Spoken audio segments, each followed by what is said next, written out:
dnešního videa, kde si povíme, proč GTA 5 upadá. Já vím, jsem strašně pesimistický kanál, takže hold, prostě ne proč je GTA 5 dobrý, ale proč GTA 5 upadá. A už to nebudu vokecávat a my jdeme na to.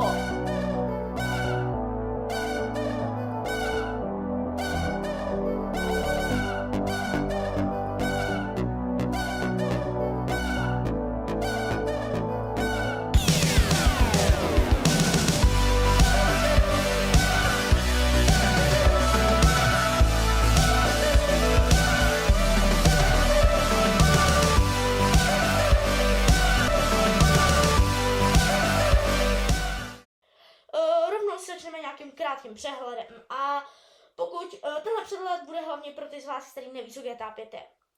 Guys, pokud to nevíte, tak buď nemáte YouTube, a nebo nehrajete počítačové hry a na YouTube koukáte jenom na takový tyhle videa. What the heck is going on? Že nevíte, co je GTA 5. Schválně udělám takový experiment, kdo zná GTA 5, ať dá subscribe, a kdo nezná GTA 5, ať dá like a schválně koho tu mám víc. No, v GTA 5 můžete plnit hlavní mise anebo vedlejší mise. Jenomže za jaký postavy se ptáte, To vám řeknu. Motorka, ach jo, musím studovat zrovna teď. První postavou bude Franklin, druhou bude Mike a třetí postavou bude Trevor. Proč jsem šel až nakonec? Protože Trevor je moje nejoblíbenější postava. Trevor je prostě Sigma, milion aura, nevím, pokud někdo napíše do komentářů Trevor minus milion aura, tak je fakt špatný, jo? Já dávám dislike na koment, jo? Protože pokud někdo do komentářů napíše, že Trevor má minus 1000 aura, je špatný, prostě, jo? Nebo pokud někdo napíše do komentářů, že Trevor není Sigma, tak je taky špatný. A co mám dělat, když hraju GTA 5, asi se mě ptáš? Co myslíš, že ti to řeknu? To je jasný, zahraj si GTA Online. Teda pokud máš kamarády, jo? Chápu, že když Pepík chodí do 3. třídy, kde všichni hrajou takový ty hry na mobil, kde schodíš takovou tu paní a sbíráš tam ty suši, abys měl co největší zadnici, tak asi nenajdeš úplně frenda. Ale pokud jsi třeba ta 9. střední, tak už nějaký frendy asi najdeš, který můžeš zapařit. Takže pak prostě zkus GTA Online. Kde akorát jsi s kámošem a podníš tam nějaký hejsty a tak, takže to zvládnete, vlastně jako není to ani nějak IQ náročný, takže pokud se úplná palice, anebo vůbec neumíte ovládat hry, tak vám to půjde. Jo, a to, že GTA 5 bylo populární, tak to v mém srdci umocňuje i to, že bylo prodaných 11 milionů kopií za 24 hodin. Jo, prostě, what a Sigma, what a skibidi, co to je? Já znám hry, které prodaly za celou svou existenci třeba 5 milionů kopií, 6 milionů. Ale tahle hra to prodala za 24 hodin v prodeji. Jako za celý den. Jako za 24 hodin v prodeji. A to i přes noc. Přes noc to lidi stahovali. I přes noc. I o půlnoci. V 11, 10, no dobrý, jdeme dál. Kapitola bude nedostatek inovací a neb nový obsah. Tohle jsem poměrně čekal, protože GTA se vytvořila jako jedna hra, která se bude možná rozšiřovat o DLCčka nebo zmiňovaný online, ale prostě hry se nedají rozšiřovat. Nebo hry tohoto typu se moc rozšiřovat nedají, protože příběh se dá pak rozšířit o nějaký DLCčka, ale to už se pak většinou rozšiřují spíš jako, že se vytváří vedlejší mise nebo třeba nový alternativní vesmíry. Takže tady v tom teda GTAčko má ten problém. Je ucílený, že 10 let se prostě příběhovka udržela jako na, dá se říct, něčem, co funguje a něčem, co nejen vyfinancovalo Rockstar, ale pak i vyfinancovalo si GTA 6, což je to crazy problém, je to hodně crazy. Rockstar sice pravidelně vydává aktualizace do GTA Onlineu a proč se tady bavím zrovna o GTA Onlineu? Až moc dramatická. Já jsem se díval do scénáře a mě úplně vyskočilo, že proč jen GTA Online. Proč jen do GTA Onlineu, protože do GTA 5 nevychází žádné updaty, ale vychází do GTA 5 jako do celkového toho bundlu, protože vy si koupíte i GTA Online a i 5M, což je taková další aplikace. No ale ty updaty jsou furt stejný.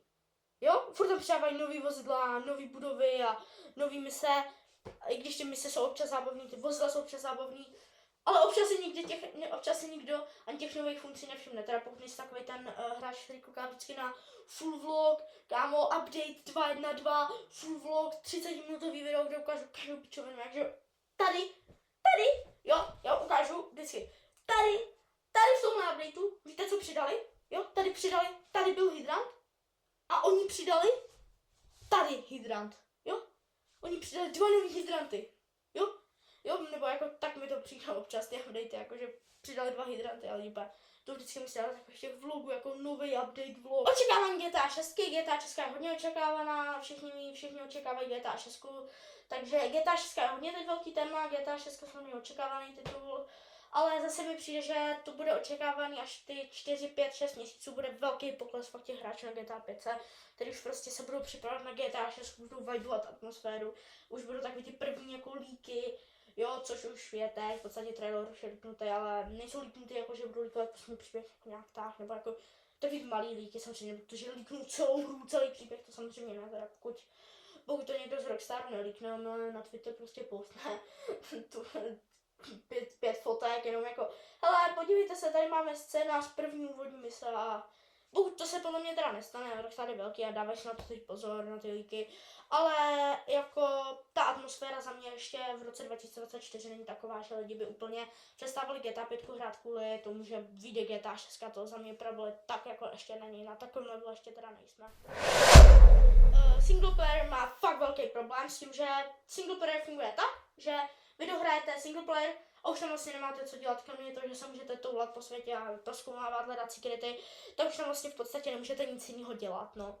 Což je ten velký problém, že v onlineu furt můžete si v hlavě vymyslet nějaký challenge s kámošema, ale v single playeru se to dělá strašně obtížně, tam je to prostě hledání secretů, a nebo si hrát na bouchala. Ale podle mě hodně lidí jako nemají místo mozku červy, aby si hráli na bouchala a povídali si s velmi goofy NPCčkama. Nesoudím bouchala, tohle nemá být hejt na bouchala, jen říkám jako jeho tvorbu, protože on se prostě povídá s NPCčkama a ty pak ještě dabuje. Mě by zajímalo, jak můžeš dabovat sám sebe a pak najednou přiběhneš takhle, jo, a dabuješ to NPCčko. Ahoj, já jsem, tady ti nabízím tenhle dům, jenom když mi dáš 1000 zlata. Pak ten bouchal vás. Jo, jasný, že ti to dám, jo, to prostě to tím musí hrávnout, dabovat 2 charaktery, on jim vlastně dělá ten charakter, on s ním dělá ty emoce, no. Počasí, co se to tady jako stalo?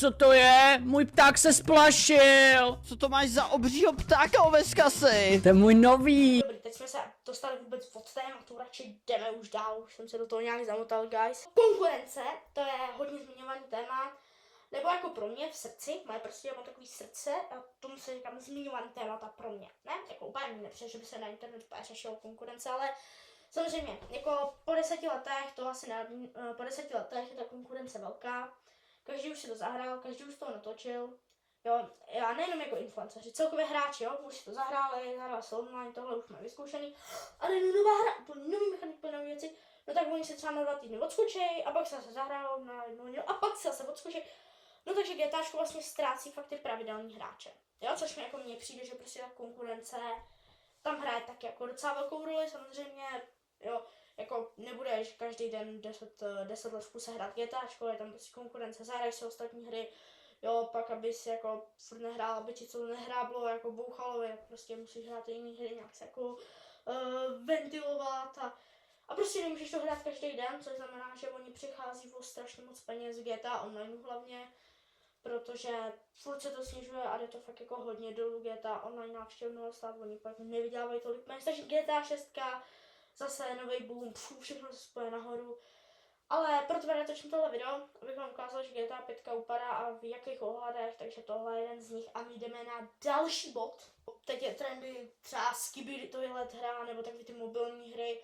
Takové mobilní hry mají strašný boom, ale furt počítačové hry jsou taky žádaný, jenomže zase děti, dřív bylo prostě tím, že byly děti a byly 2 skupiny, které hrály dobrý mobilní hry a které hrály počítačový a které nic nehrály.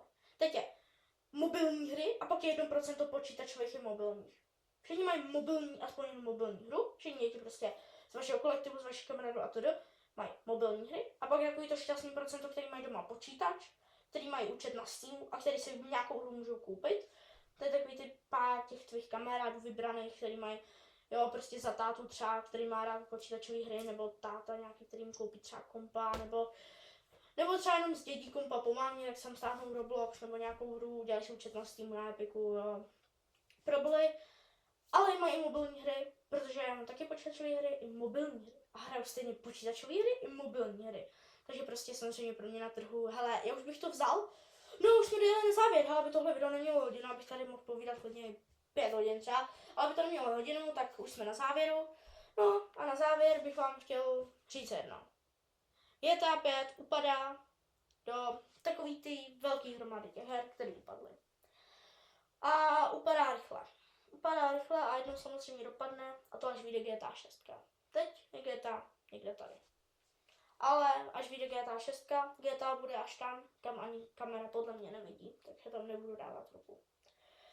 A mě to mrzí. Je to dobrá hra a je to hlavně legenda. Tahle hra je legenda. Je to nejvíc legendární hra. A proč jsem to legenda řekl tolikrát? A proč jsem se do toho teď zamítal? Protože já nevím, jak tu hru mám nazvat. Jako legenda. Jako nesmrtelná, jako to nemá název. To je prostě něco tak neuvěřitelného, že já to nechápu. A já se s vámi loučím. A já se s váma tady tím random předmětem ze země loučím. Zdar.